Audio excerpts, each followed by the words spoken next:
Buletin Didik 1 Jun bersama saya Khairi Hazwan Muhammad Asri. Assalamualaikum dan salam sejahtera.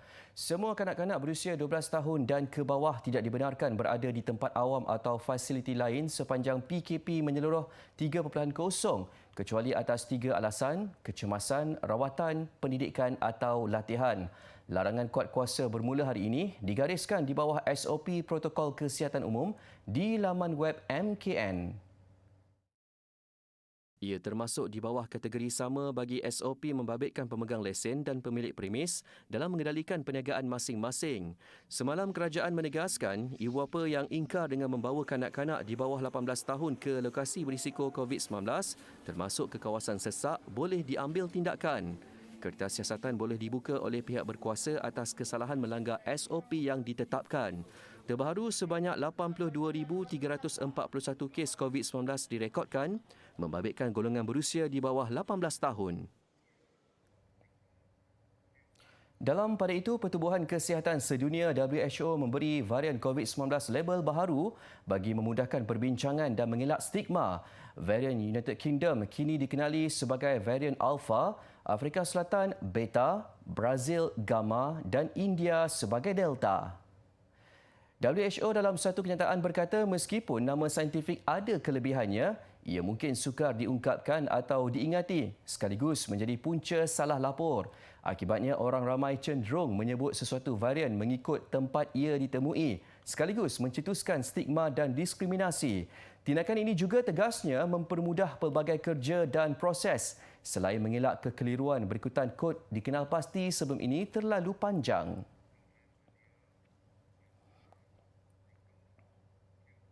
Program e-Belia dengan peruntukan RM300 juta dijangka memanfaatkan 2 juta rakyat berusia 18 hingga 20 tahun serta pelajar institusi pengajian tinggi IPT sepenuh masa. Perdana Menteri Tan Sri Muhyiddin Yassin berkata golongan belia diyakini boleh mempelopori kaedah pembayaran tanpa tunai sekaligus mendorong peniaga lain untuk menggunakan kaedah pembayaran sama. Berucap sempena pelancaran maya program e-Belia, beliau menjelaskan program berkenaan adalah inisiatif Belanjawan 2021 yang telah ditambah baik melalui program strategik memperkasa rakyat dan ekonomi pemerkasa.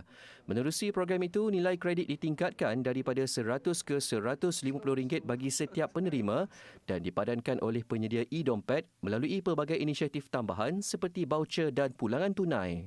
Para belia di negara ini amat bertuah kerana dapat memanfaatkan aplikasi digital bagi menambah ilmu pengetahuan, berkomunikasi dengan satu sama lain serta mencari peluang pekerjaan dan perniagaan.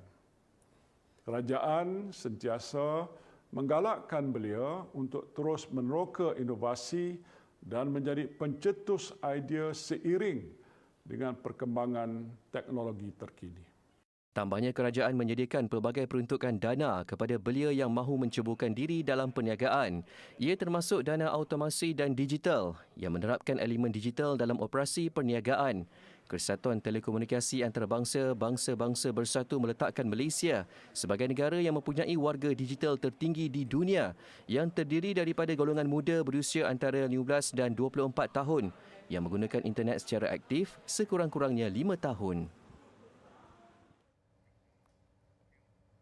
Sementara itu, menerusi program e-Belia, kerajaan berharap momentum positif itu dapat diteruskan sebagai kesinambungan kepada program e-Penjana dalam memaju peralihan digitalisasi keuangan. Berdasarkan statistik tahun lalu, pendaftaran di bawah program e-Penjana menyaksikan 4 juta pengguna e-dompet baharu selain daripada lebih 36,000 peniaga mendaftar dengan penyedia e-dompet. Baru-baru ini juga melalui tinjauan umum didapati bahawa orang ramai menggunakan lebih daripada satu e-dompet. Penyedia perkhidmatan e-dompet yang terlibat dalam e-Belia secara keseluruhan mempunyai 30 juta pengguna aktif dan jaringan lebih 1 juta peniaga di dalam dan di luar talian. Jaringan yang kukuh dan luas ini membolehkan program e-Belia ini dilaksanakan secara menyeluruh di seluruh negara dan mencapai lebih ramai belia dan pelajar. Kejayaan program itu tambahnya adalah hasil kerjasama penuh syarikat penyedia e-dompet dan beberapa kementerian, antaranya Kementerian Pendidikan, Kementerian Pengajian Tinggi serta Kementerian Belia dan Sukan.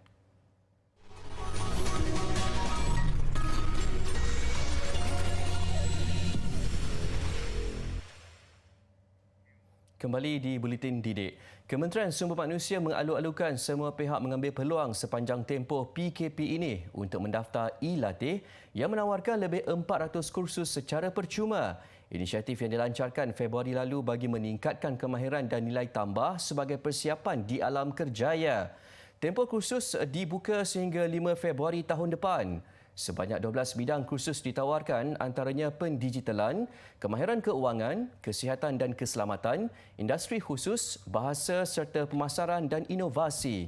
Semua rakyat Malaysia terutama pencari kerja digalakkan mendaftar dalam tempoh pergerakan terhad ini bagi mempelajari kemahiran baru untuk mendapatkan peluang yang mungkin menanti mereka dalam masa terdekat. E-latih tersedia untuk semua rakyat Malaysia dan boleh diakses di laman sesawang tertera.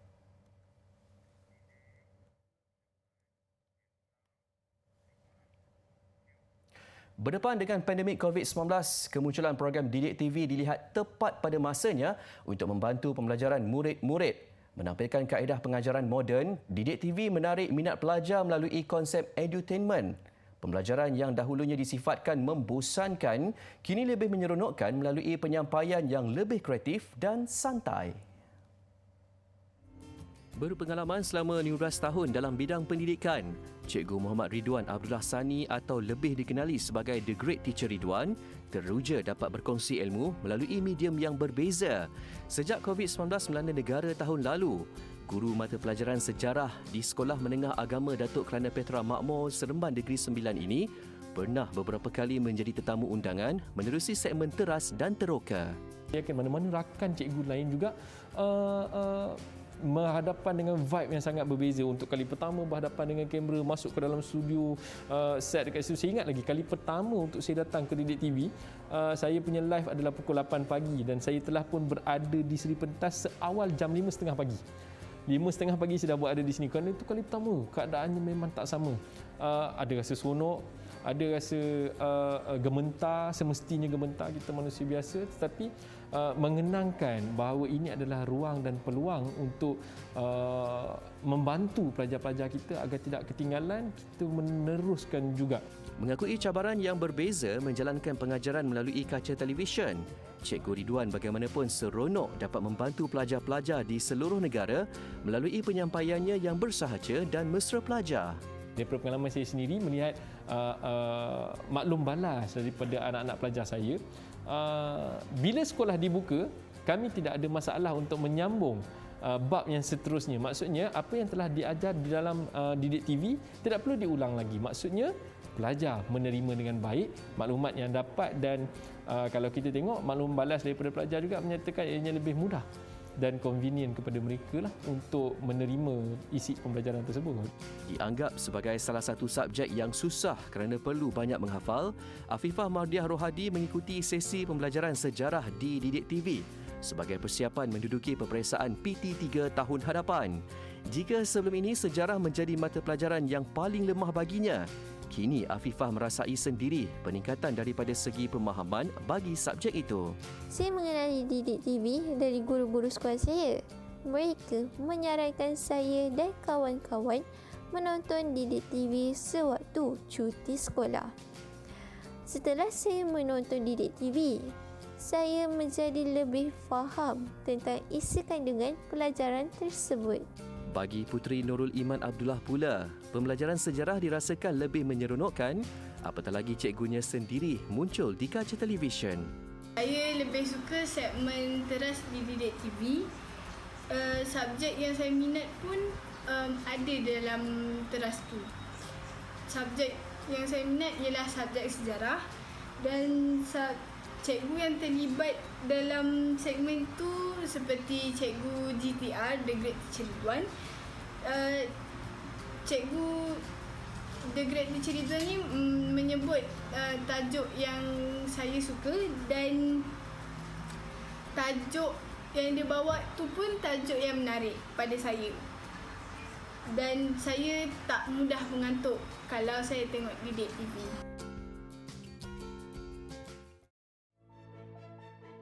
Kalau dicampak bunga, takkan dibalas dengan tahi. Jangan khianati atau bersikap tidak mengenang budi terhadap orang yang telah membantu kita.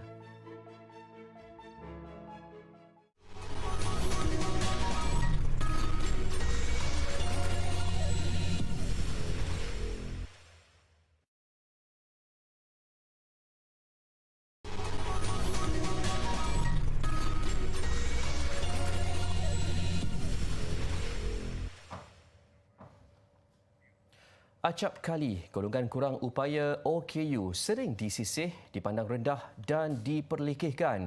Hanya kerana kekurangan dari segi fizikal, kemampuan mereka seringkali dipertikaikan. Walhal setengahnya sama hebat, bahkan lebih hebat daripada individu normal. Seperti insan lain, golongan OKU juga berhak dihormati dan disantuni. Stigma masyarakat. Kebiasaannya melihat golongan OKU sebagai satu bebanan.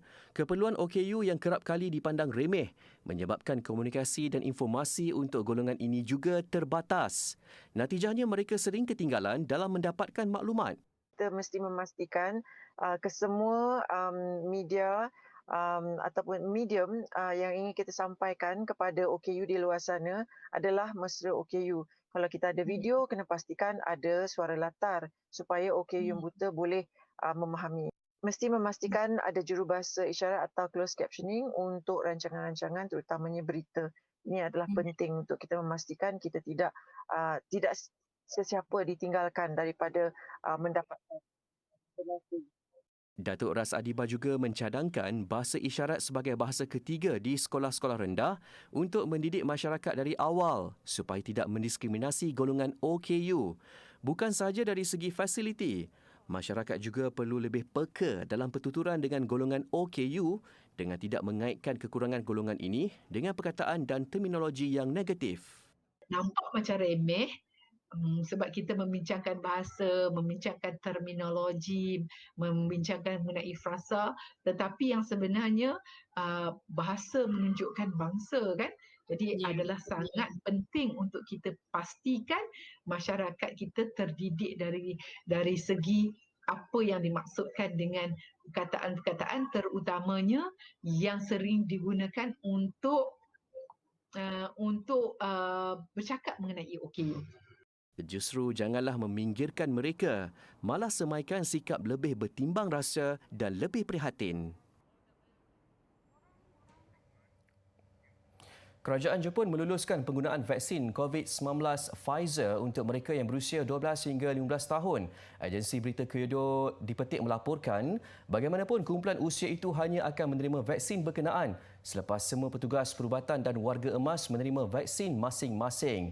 Setakat ini dianggarkan hanya 6% penduduk Jepun sudah menerima sekurang-kurangnya satu dos vaksin. Terdahulu, syarikat farmaseutical Amerika Syarikat menyatakan mereka yang berumur 12 hingga 15 tahun layak menerima vaksin ini selepas ujian klinikal membabitkan lebih 2,000 kanak-kanak menunjukkan kadar keberkesanan 100% tanpa ada yang mengalami gejala kecuali 18 orang yang diberi placebo. Awal bulan ini, AS dan Kesatuan Eropah telah meluluskan penggunaannya untuk kumpulan usia berkenaan. Tidak salah junjung lembayung, salah pandan menggelita. Tidak salah ibu mengandung, salah badan buruk pinta.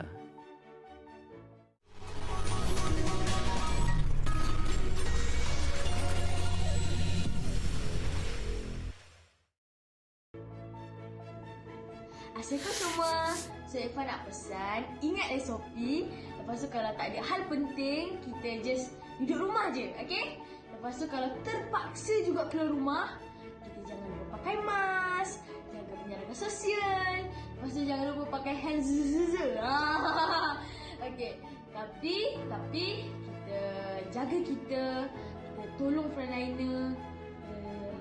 Jaga kita lah. Malaysia boleh.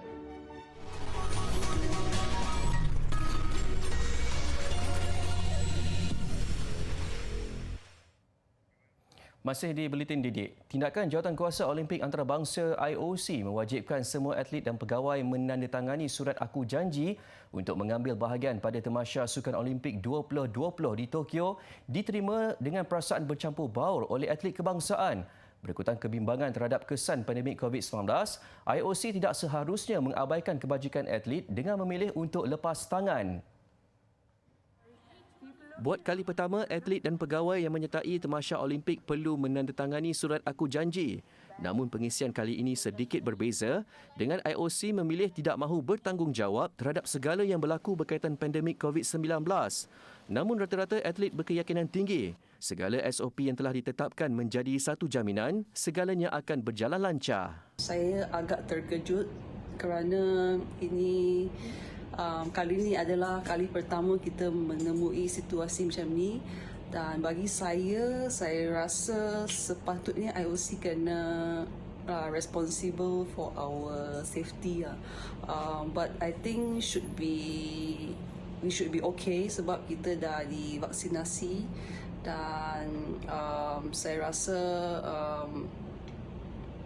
if we follow the SOP then should be okay, should be alright. Kontingen Malaysia ke Tokyo badminton sekali lagi akan tampil dengan kumpulan terbesar atlet negara. Skuad badminton akan diketuai pemenang pingat perak acara beregu campuran Chan Peng Sun Goh Liu Ying. Selain 6 muka baharu Li Zijia dan Sonia Chia dalam kategori perseorangan lelaki dan wanita, dan gandingan Aaron Chia, Soh Wun Yik dan Chow Mei Kwan Lee Meng Yin untuk beregu lelaki dan wanita. Pastinya perkembangan terkini IOC berhubung surat aku janji berkenaan sudah berada dalam radar Persatuan Badminton Malaysia BAM. Dari segi kita, dari pemain dan juga jurulatih semua, kita memang terus mahu untuk pergi menyertai Tokyo 2020 punya Olimpik lah kali ini. Dan kita juga percaya dengan dan selaraslah dengan posisi dan pendapat MOM bahawa kita akan terus mencari pendekatan yang paling selamat dan sihat untuk pemain-pemain dan jurulatih yang bakal akan bertolak ke Tokyo nanti.